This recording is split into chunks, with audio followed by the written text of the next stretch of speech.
had to rehearse that and then go back and work with Gloria Loring and a thing, then run home and put some monologue together. Bob Hope died with a vault next to his office that no one could enter. Not his family. Not his friends. Just him and his most trusted assistant, not his friends or family, just him and his most trusted assistant were inside. Millions of documents from 1938, and when experts looked at them, they found Hope's comedy wasn't something that just happened, it was a huge plan, like a secret CIA of presidents begged him for certain jokes, and the military changed his scripts. And a folder labeled 1968 had content so controversial that it's if that vault wasn't still locked up today, you would be shocked at what was inside. Bob Hope was born on May 29, 1903. As Leslie Towns Hope in a small town called Elam. His dad was a stonemason and his mom was a there wasn't much they had, but they had music, hard work, and a little London at the time of Boy with a Spark was still getting used to life after Queen Victoria's death. Elam streets were empty of people because of death, but young Leslie was still full of. He never forgot where he came from, not even when he was a big star. When he went back to Elam in 1985, he saw a plaque honoring the place where he was born. When he was only 4, in 1908, a corner of England will always be in his heart. The family moved to the United States and ended up in Cleveland, Ohio. In search of a better life, it was a city full of factories that made noise and smoke. Leslie's father had a hard time as a stonemason, and his mother they made some extra cash by singing at small venues. Life wasn't easy, but Leslie watched and learned. He saw how laughter could make people feel better. That lesson stuck with him for a while. During the Great Depression, the family was in danger of being sent back to England, but by that time their skills were starting to shine, and his rise in the entertainment business helped them stay together. Leslie, who was 10 years old in 1913, had come too far to give up now. It wasn't just any contest, it was a contest to see who could best look like Charlie Chaplin. It was just starting to get big for Chaplin, and Leslie killed the part he had been studying. The little walk, the funny mustache, and the cane were all things that Chaplin did. Went on a show and won. It was a small event, but it was a big deal for the cheers and attention were real, and he didn't win a lot of money. It was probably just a small prize, but being the winner gave them a taste of fame. Who made people laugh would always be with him after he turned 16 around 1919, the war made him grow up quickly. It was too late to dream because the Spanish flu had just hit. He quit high school to help support his family.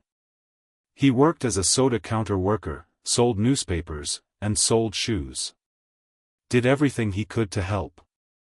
Every job taught him something new, like how to talk to people and keep going even when it got tough. Was tough, his sense of humor got sharper, and his timing got better. He wasn't reading books.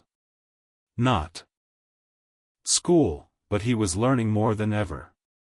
It was real, not school. In the early 1920s, he tried boxing and even came up with a name for the sport.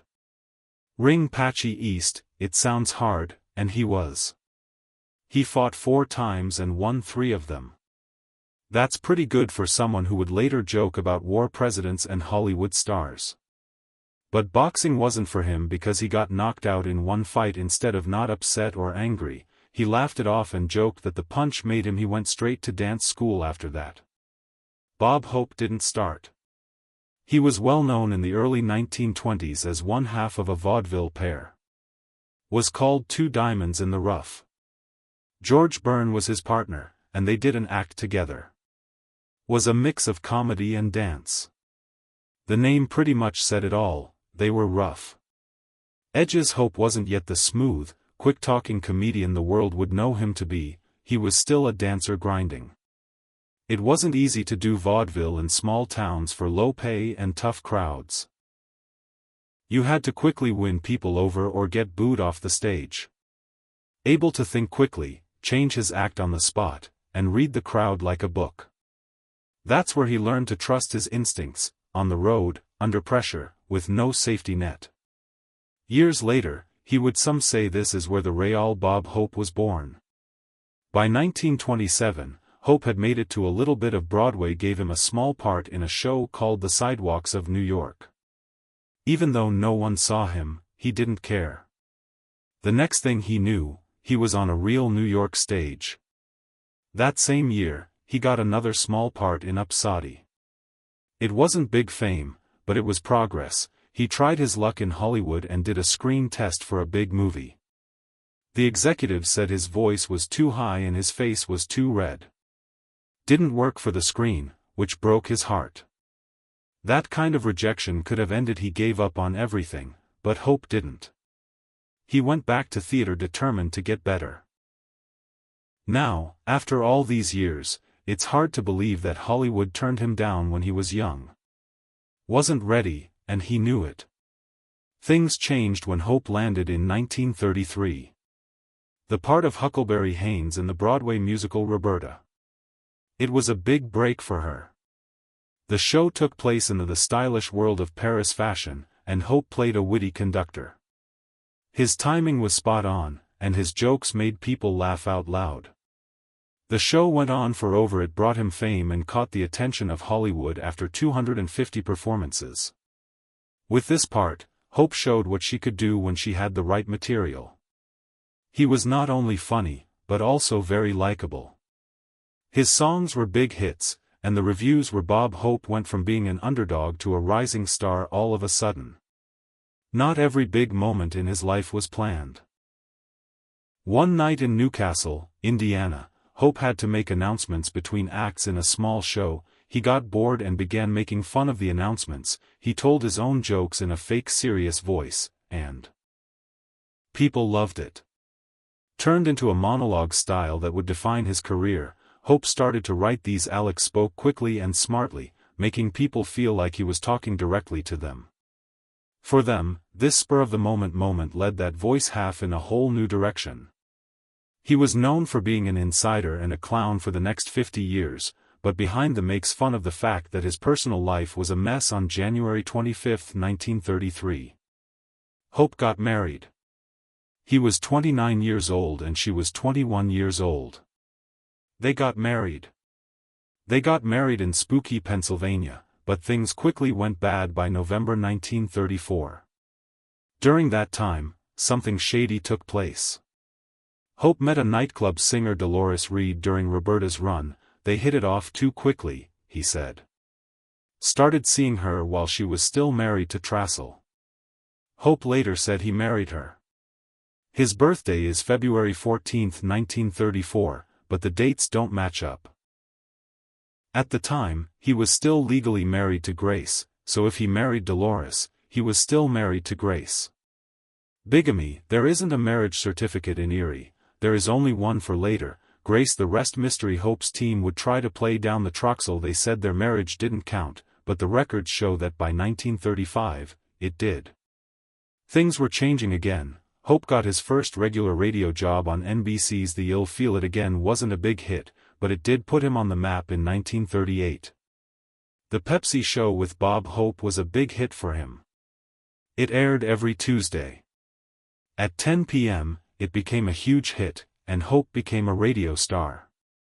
The show had guest stars like Judy Garland and Des Essie Arnaz and whirled to the song, Thanks for the Memory, which became Hope's theme song. He didn't just he made a name for himself by entertaining millions of people every week. He became well-known through radio monologues, skits, and interviews. Hope didn't do. He knew from the start that good writing was key. When Pepsodent launched, he paid 8 writers with his own $2,500 a week salary. He chose writers with skills. Like in the end, the team was made up of Mel Shavel, Norman Panama, and the Schwartz brothers.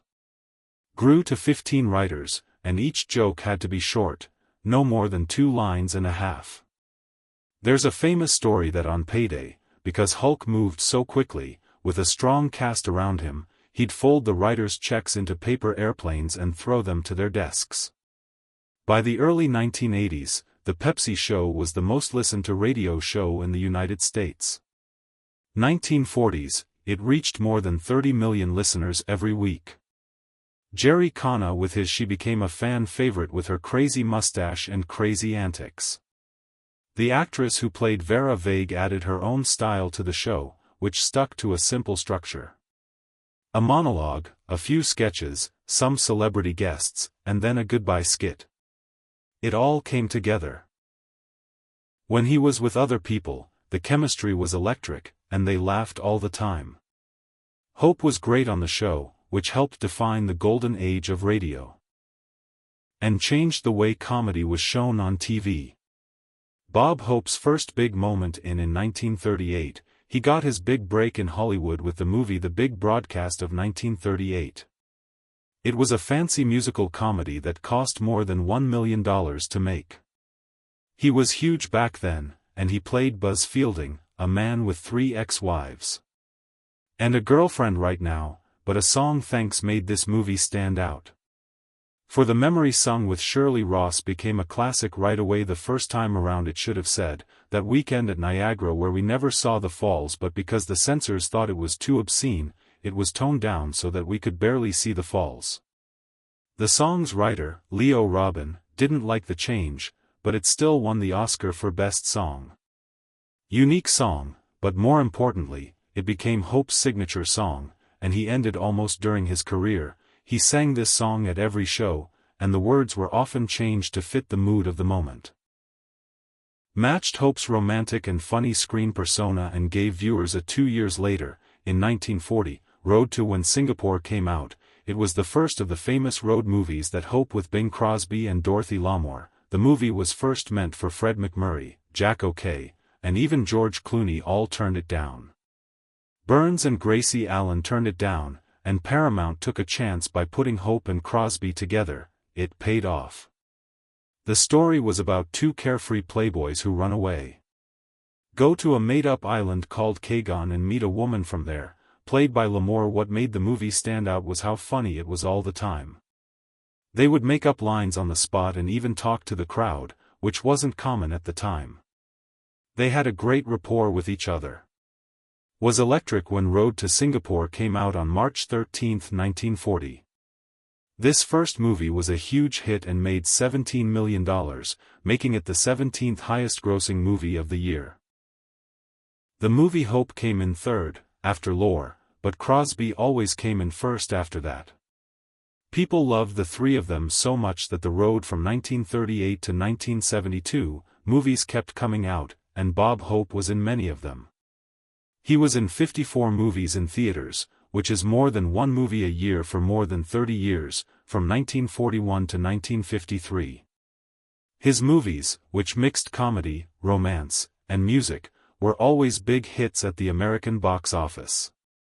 I loved his road movies the most, but I also liked his comedies by himself, like My Favorite Brunette, 1947, The Paleface, 1948, and Sorrowful Jones. And Hope's success in 1949 were hits on the radio and TV.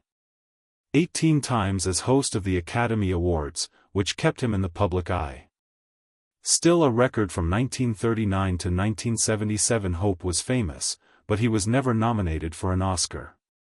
He did, however, receive 4 honorary awards, the Jean Herschel Humanitarian Award in 1960.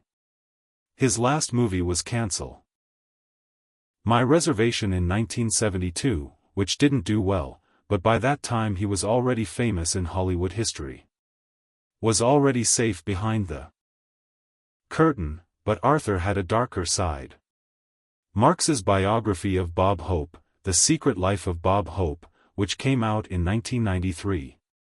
According to the book, he used his power to get young actresses to do sexual favors for him. He ran what was called his Universal Studios office. Women who ran a casting couch business turned down his advances and were allegedly fired. These claims, though denied by some of the abuse that Hope's team is like abuse that happened in Hollywood's golden age. People who knew Hope well said that her behavior was a well-kept secret. The book even includes direct quotes and names of witnesses. People who didn't like Marx said he was trying to sell a scandalous story, but the details were it's clear and scary that the biography also says Hope had a long string of affairs while he was married and allegedly set up women to be snuck into his hotel rooms while on tours and paid for apartments close to his home so he was so well that his longtime mistress Marilyn Maxwell could visit them in secret. People in his circle knew that she was known as Mrs. Hope. Bragged to an agent, "Just get me the best hotel suite and massage the best hooker in town," the book says. Bing Crosby and Hope would sometimes trade girlfriends, making the staff said he helped keep things quiet, and his wife Dolores never left him. Because she is Catholic, the stories, if they are true, show that she has two lives. That he was America's favorite entertainer and that he abused his power. Behind closed doors on May 6, 1941, Hope did something that no one thought a movie would do. He put on a live show for military personnel at Marchfield in California before the U.S. even existed. When they joined World War II, it wasn't just a show to make people feel good, it was broadcast. That night on NBC across the country began what would become a 50-year relationship between Hope and he joined the U.S. military after Pearl Harbor and made it his job to bring comedy to the troops. Out of the 144 broadcasts made during WATU, only 9 were sent directly to the troops. Done in a studio, the others were shot in military camps near or on battlefields. He didn't just tell jokes in hospitals, he made them fit the setting. His show became a hit because he made fun of the local police officers. From 1941 to 1991, Hope did 57 USO tours as a piece of home for them. In all of the major U.S. wars of the 20th century, World War II, Korea, and Vietnam. During the Gulf War, he flew to Lebanon, the jungle, the desert, and even the Indian Ocean. Army built a runway on the island of Diego Garcia just so he could land, for this wasn't a short stop from a Christmas show in 1972. Bring singers, dancers, and actors to keep the troops busy for hours on end. He did 48 holiday shows overseas, even though it was very hot or there was a threat of attack. When morale was low, they were always trying to cheer people up, veterans later said. They made it through those shows. His last tour was in December 1990, when he flew to it was the end for Saudi Arabia and Bahrain during Operation Desert Shield. Of an era Hope that the U.S. Department of they were paid for by NBC and his sponsors, but he was a smart businessman. The company Hope Enterprises owned all the footage that gave him the rights to turn those tours into TV specials, which were shown on NBC to huge audiences. Ratings, which brought him even more fame and made most entertainers give him money. They gave their time to the USO without expecting anything in return. Hope turned a small newspaper into a huge media empire. He made money, but he also made history. Arthur Marks says that those tours weren't just for patriotism. Allegedly used them to keep up with his affairs while he wasn't at home. Marilyn Maxwell often joined him. The tour was one of many that the book says Hope used to meet women in his group while he was on the road. Maxwell was also very much a co-star in his personal life. A biography of Hope also says that some of his public comments were hurtful. Made sexist jokes about women and even compared them in a 1970 NBC special to cows during that same year's Miss World pageant, but these claims are argued that they show a side of Hope that isn't family-friendly. Even so, Hope had strict rules about how to act around one thing. He told all the performers not to cry in front of the soldiers who were hurt. He needed to laugh, not feel sorry for himself, but he broke that rule once, in 1943, while Hope met a soldier in a hospital in Italy who had been in a coma for 2 months and woke up all of a sudden. And asked, "Hey Bob Hope, when did you get here?" Hope couldn't hold back any longer, so he left. After leaving the room in tears, he came back and gave the man his Purple Heart Medal. Was the only time he broke his own rule, and it showed how much the event had hurt him, but not in 1977, everything about Bob Hope was bad. In that year, Anita Bryant started her anti-gay campaign. Something changed him in a big way. Campaign in Florida, where she wanted to get rid of laws that protected LGBTQ rights. Said gay people were trying to recruit kids. It was really mean and hurtful. Knew Bryant, they had performed together, but now Linda, his daughter, had come out. She moved in with her partner as a lesbian, and all of a sudden it wasn't political. Was private, and Hope wouldn't keep quiet. He began making jokes about how they weren't. It was mean, but they were smart. They named a street in Miami after Anita Bryant. Said, "Of course it's only one way." That line stood out. It was short and to the point. At a time when most famous people were scared to say anything, Hope stood tall. Up, and conservative groups were very angry very quickly. Complained a lot to Texaco, Hope's only sponsor, and Texaco begged him to stop. They told Bryant it was a touchy subject, and she even brags about it in her autobiography. Organized protests by the religious right, Hope told Larry King, "I've never seen anything like it. Anything like this." But he didn't completely back down. He thought the joke was funny. Even more importantly, he had faith in his daughter. Then February 1986 came. As the AIDS crisis grew, people were scared, but the government did nothing. Elizabeth Taylor had already joined the fight and was in charge of it. AIDS research that month, she held a big event in Scottsdale, Arizona, to raise money. Bob Hope joined her.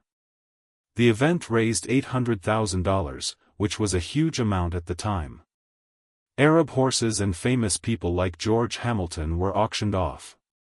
Being there brought attention to the cause. It was risky for most people.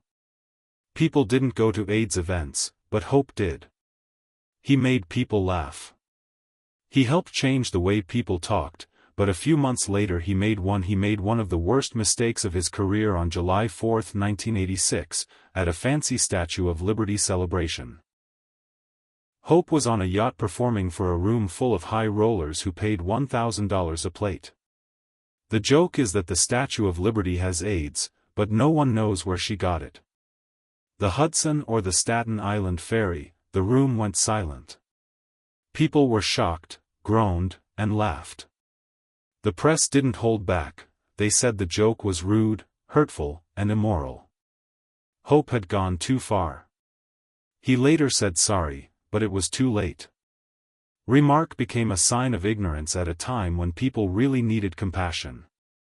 In 1989, he made another mistake.